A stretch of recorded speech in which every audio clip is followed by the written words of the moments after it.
So guys আজকে যে মেলায় গিয়ে এরকম হবে আমি ভাবতেও পারিনি। চলো ব্যাপারটা তোমাদেরকে খুলে বলি। গাইস আজ সন্ধ্যে হতেই আমি জামা প্যান্ট পরে রেডি হয়ে গেলাম।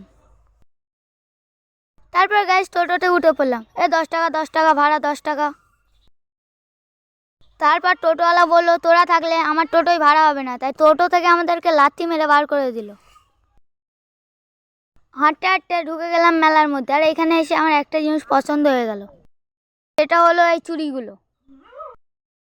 তারপর জিজ্ঞেস করলাম কাকু চুড়িগুলোর দাম করো। কাকু বললো তুই নিয়ে কি করবি, তোর তো বউই নাই।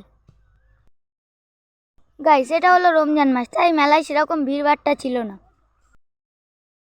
তারপর এখান থেকে ঘুগনি নিয়ে নিলাম। ঘুগনি খাওয়া কমপ্লিট করে একটু হাঁটতে হাঁটতে যাচ্ছিলাম ওদিকে।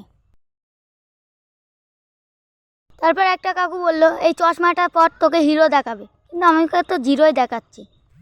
চশমা রেখে আইসক্রিম নিয়ে নিলাম। আইসক্রিমটা নিয়ে খেতে লাগলাম। মেলা ঘোরা কমপ্লিট করে বাড়ি যেতে যেতে আজকের মিনি ব্লগটা শেষ করলাম। বাই।